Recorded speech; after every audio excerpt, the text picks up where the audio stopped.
Hello everybody, this is GamePro24X, and today I'm going to be showing you guys everything you need to know about the event and how to beat it on Extreme in the shortest time possible. So here we go. So the things you should know, you need to at least beat the game to access the event, or at least surpass a certain point in the game, I don't know. But yeah, you need to be level 65 minimum to enter Extreme, preferably you want to be at level 69. Always want to go in with a full team, and this event ends on April 24th, but Extreme Mode will stay after that. It's just there's an event tied to it right now. So here are all the awards in this event, and I'm kind of glad they went this route. So like in Metal Gear Solid 5, you can now pick and choose what awards you want with your battle points instead of actually having to reach a goal. So I'm glad they made this change. Anyway, you're going to need 18,110 battle points to earn all the Metal Gear Solid 3 items, and 85,600 battle points to earn everything. And of course, the material cases at the very bottom are infinite, so you can keep on earning them even after you bought them. So you can just use up the last of your points for that. And no, your points do not carry over. Alright, so here's a quick list of everything you will need, you and your entire team. You're going to need machine guns and or air cannons, both electric and normal fences, grenades and decoys if you plan on using grenades, oil and frost traps, or you can bring fire traps if you don't really have frost. And not everyone needs to bring this, but cardboard fences, so like one of you can just bring it. You don't really use too many of them, but they do help in key situations. But you just want to make sure that at least two of you have similar builds, similar gadgets. That way you guys all don't have to be wasting materials or using up nothing at once. Alright, so if you're a scout, you're going to need to have a gathering set for your scout, and make sure you have stealth camo. And if I don't have this written down, but if you have hammer throw, that does help with destroying bombers safely, and that will help for the fourth wave. If you have other scouts, have them use the repair skill. That way you guys can repair certain defenses, because they will go down if you're not careful, and by doing so you won't be able to replace them, thus you won't be wasting extra materials. If you're playing as a medic like I am, make sure you have skills catered to just helping and healing your teammates, so like first aid, and definitely the healing boost. When healing boost is active, those within 10 meters of you, your injuries will heal pretty quickly, and if it's at max rank, they can heal pretty fast. So if they get inflicted with shock, or if they broke their leg, those do heal pretty fast, but if they're near you, they will heal like 3 times faster, so you'll get rid of that ailment really quick. So be sure you have this, as this has actually helped a lot of my teammates doing this run. Make sure you also have Drain Stab, that way you can leech off of the straggling wanderers, so you don't have to always use med sprays all the time. And Cure Knuckle. Cure Knuckle not only heals 40% health, but it actually revives teammates. Now, I don't know if that's intentional or if that's a bug, but right now, currently, it does revive teammates, and you will see that later in the video. And I consider that a bonus, because I don't have to actually go up and risk myself to heal them or pick them up, when I can just use Cure Knuckle and res them from a mile away. And yes, it does res an entire group that is within a range. If you're playing as an assault, you probably want to prioritize in defense. You're probably going to be strong enough to actually kill most people anyways. But the reason why why people should be using assault is because they have this ability called Decoy Knuckle, and this is really good for gathering crowds and actually luring them away from the support drills or any of the drills at all. So at least for most of the game, you can play keep away if you play this assault right. Now, this is very dangerous, so if you're going to have an assault, be sure you have teammates that are reliable, or make sure you have a very reliable medic to always heal you in case you get a little beat up. But again, if you're prioritizing in defense, you shouldn't be too bad. But trust me, I've seen people use assault, and I mean, we don't have an assault in our team, but it would have helped dramatically and really lessen the crowd and lessen the amount of fighting that we had to do. So definitely bring an assault if you have a high level one. If you happen to have a Jager, you can be the guy on the roof and prioritize on bows, because if you use the bow with frost arrows, that is the absolute best arrow you can use, since it does damage a group and it hits twice. So definitely use that on the shock enemies. And Jager, of course, has skills that are catered to bows, so definitely use that. And you also want to be on the lookout for things like bombers and shock wanderers while you're being the lookout. But also, don't be afraid to call out what you see out into the field, because trust me, information is everything. Everybody on your team should be bringing 100 pieces of iron with them to make extra fences and not have to worry about it. If you guys are using bows, I'd recommend each bow user to bring at least 3 times the amount of materials required to repair their bow in case it goes below 70% or below 50%, because after 50% you then have to use way more materials to repair it. So I'd say 3 times is a good guess. I don't know how many exactly, but you guys can correct me on that if you want. But definitely bring materials to repair your bows because you will be using them a lot and you will be earning all this stuff back anyways. Of course, you want to bring some materials to craft some frost arrows because, like I said, the frost arrows is absolutely the best here. You could use fire arrows, but I think frost arrows just do a lot more bang for your buck. Now, this shouldn't go as a surprise, but if you are a bow user or you're using guns, please use the bow efficiency or the arrow efficiency and the ammo efficiency vest. That will help dramatically. And if you really want to, you can also bring some materials to make some extra grenades, because if you're lobbing a lot of grenades, it would be nice to have extras. And if you're purely not going to be using bows, you might want to prioritize on using grenades. So, of course, use the throwing efficiency vest when you have it. What's this? That's my chimichanga stand. No, Cookie. We won't be needing that. Trust me, Fiona, y'all are gonna be really hungry after this ambush, okay? Go and finish your little speech. Okay, so I'm not really joking when I say this, but you are actually going to need some food. So, bring some food. Personally, at minimum, you're going to need just 2 sheep soup. So sheep soup will give you 900 in both hunger and thirst. And if you happen to eat at 75% to 70%, it'll get you to 100% when you just eat 1. And when you do that, you actually have 5 additional minutes until the food starts to degrade again. At least your food and hunger starts to degrade again. So always maintain that. But I've noticed that throughout the entire mission, I always eat at least 2 soups throughout the entire mission, and then that's it. So you want to eat, make sure you're nice and full, and you have enough stamina, and you can heal pretty well. Now, if you and all of your teammates ate before you went into this mission, all of you guys will degrade food and thirst at the same rate. It doesn't matter what you do, you all degrade at the same rate. So if one of you notices you're at 72% food and thirst, you should let everyone know, hey, eat your soup right now. And everybody will be full, and everyone will have that same exact bonus, and will have the same exact timer with their food. So I know it sounds really silly, but trust me, when you're out there in the field and you have like less than 50% thirst and hunger, you heal a lot less and you have a lot less stamina, and that really does affect performance. So as silly as it sounds, that guy actually does have a very strong point. So this is going to be a lot of info really quick, so I'm going to do my best to explain it all. So at first, have one person immediately go to drill, put down drill to have the minimap, and put down wormhole. That way you guys have a place to warp whenever you need to. Always start the support drill right in the middle. I know it's the shittiest one possible, but through the process of elimination, you want to eliminate the shittiest ones first and reserve the best ones for last. When the wave starts, do not kill Big Mouth, only weaken him all the way down to when he has like a little bit of health left, because the ring on the Bane Digger will increase when you do that. So you want to kill him at the very, very end, and you will still get the same amount of Kuban energy. The scout is always going to be running around gathering items and also doing the side ups throughout the entire mission. But once he's done with all of that, he can come back and help. So at the first drill, you want to make sure you use at least 6 normal fences. That's all you really need.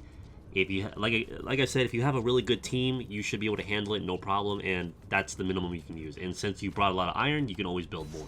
At the start of wave 1, you want to have 1 guy on the roof, because 3 small waves of crawlers will spawn. You can easily eliminate the first wave if you have 1 guy on the ground and goes to this location. The guy on the roof is just calling out and also firing at some of the shock wanderers and such to help out while he's up there waiting for the crawlers to come out.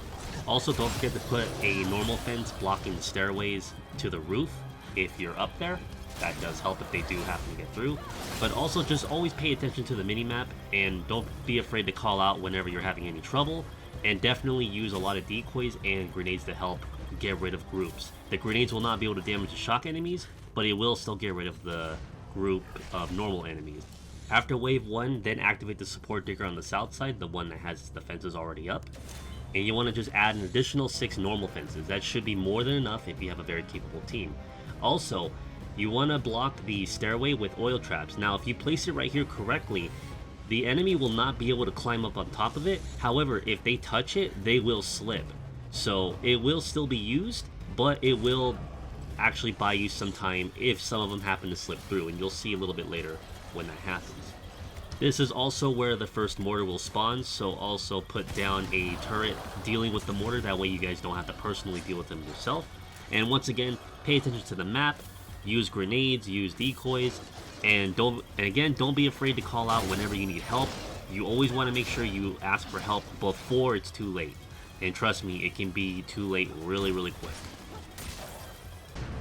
So on the third and final support digger wave, you want to put the support digger on the very northern end, and you also want to activate the interceptor units. That way you get extra spinning blades and such.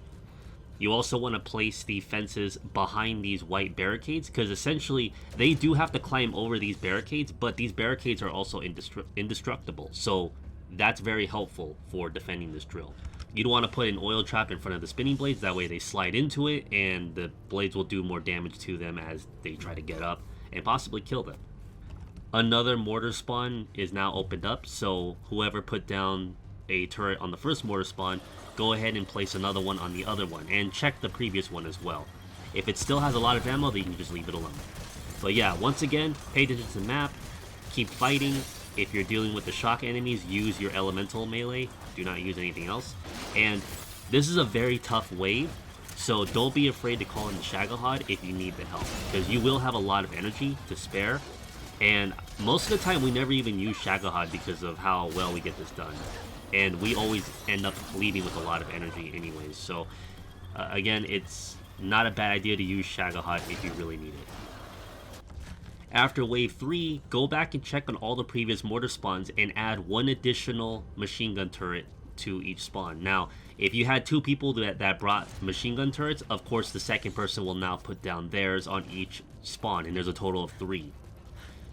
Replace the oil traps on the stairs, as they will prove very useful for distracting, at least for this very beginning. When you come outside here in the back, put down frost traps and oil traps. So not only will they be forced out here, but they will take a long time getting up.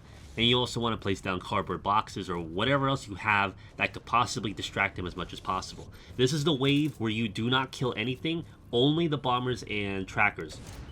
Everything else is just keep away at this point. You don't have to fight, you don't have to kill anything else.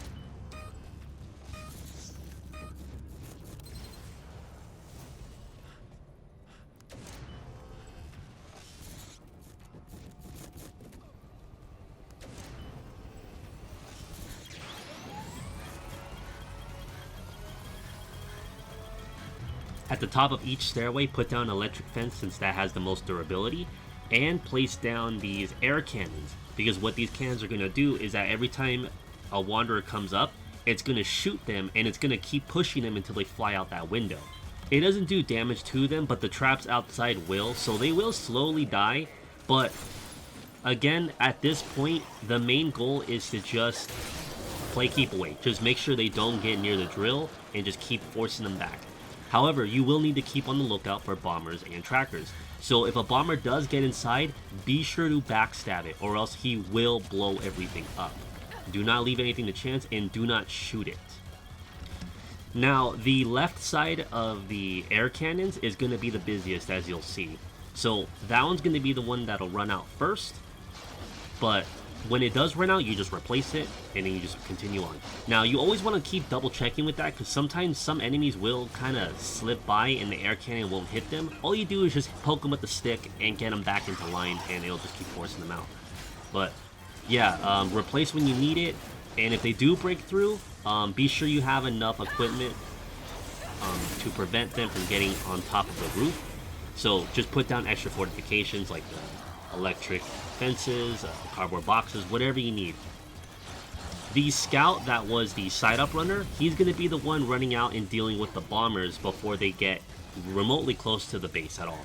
And you're going to have one guy on the roof just doing callouts, and thanks to the interceptor unit calling you guys did, there is an AA gun up there, so he can just chill on there and just shoot at some bombers and such until the ammo is gone. But once again, I just want to stress, do not kill anything else. Only kill the mortars if they happen to be a problem.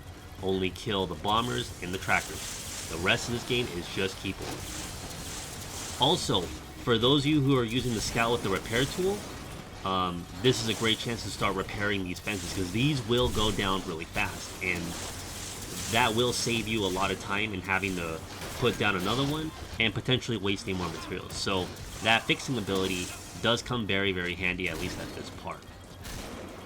So as you're going to see here, some of my teammates are down, and if your teammates are within 10 meters, they are within the range of Cure Knuckle.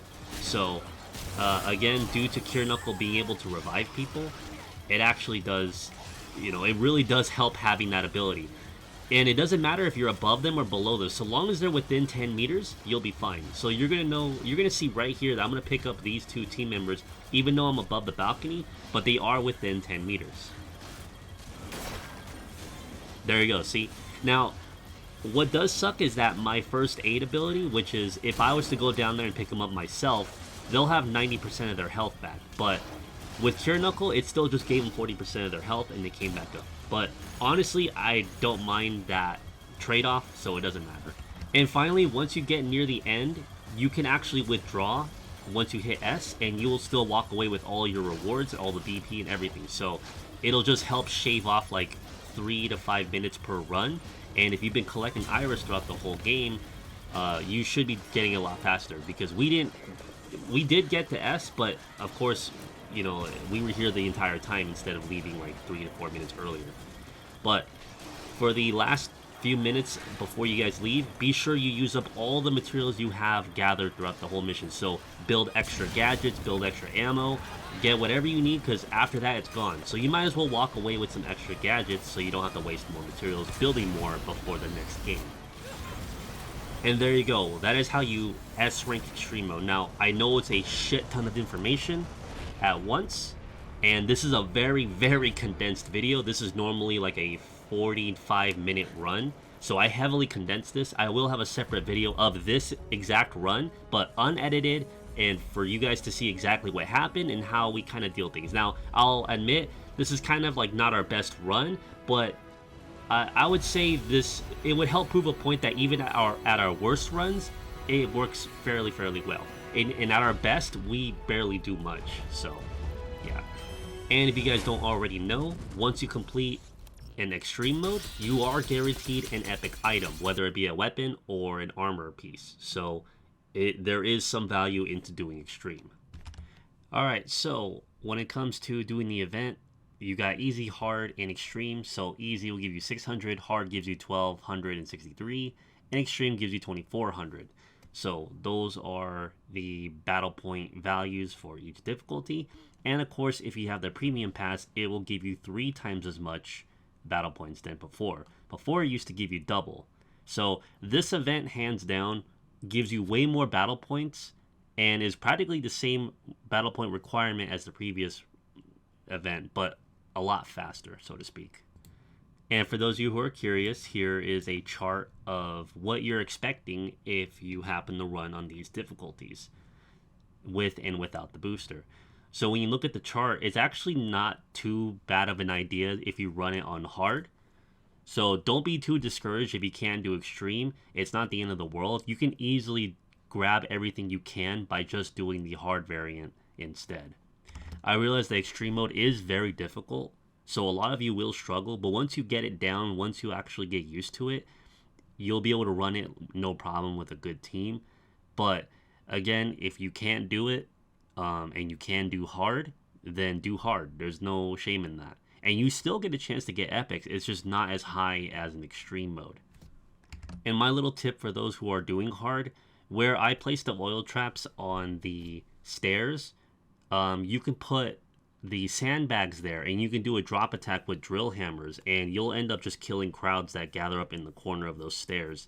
And you have no support drills and you have no boss on hard mode. It's all on extreme. So all you have to do is just speed up the drill and just kill enemies, and that's it. So either you kite them away or you just do the drop attacks endlessly and you'll be fine. So hard is not that difficult at all. So you can always fall back to that whenever you're having any problems. Wow, that was a pretty long and very complicated video, but I hope you guys learned a lot from it because it did take me a while to actually complete Extreme, to actually give you guys the info so you guys can do it yourselves. So that's going to be about it. So if you like my content, consider donating to my Patreon. If you also want to hang out and talk and find other people to play Survive, you can always chill on my Discord server as well. And to start off the weekend after this video, well, a little bit after this video, I will be live streaming this whole day. So you guys can come in and actually see how we do Extreme, and you guys can observe and learn yourself. Because trust me, a lot of you are probably going to need it. A lot of you are probably visual learners, so you'll learn a lot better with just seeing me on how I do it, and how I also will probably better explain things in certain situations that you probably don't see or you won't get as often in your games. It's kind of funny. It kind of reminds me of when I used to do that with Metal Gear Solid 5 with the events and such. How people would come in while I live stream it, especially during Bound Dragons, if any of you guys remember that. A very difficult event, but I made it look so easy, and you guys will always just come and always admire all the tips that I give you. So be sure to come in, hang out, and have some fun. I'll also release the full unedited run of what you saw today. That way you can see exactly what happened, because I do make a lot of mistakes, but even with all these mistakes, we still end up succeeding. So it's just to help demonstrate that even at our worst, you can still succeed. Anyway, I think this video has gone on very long enough. I know it's very long, but again, I hope you guys learned as much as you could with all the information I dumped onto you, because this event is not a very easy task, especially on Extreme, and you guys will soon figure that out for yourselves. Anyways, this is GamePro24X. Be sure to like, comment, and subscribe, and I will definitely see you guys next time. Mission complete, and how? They're gonna tell stories about this one, boss.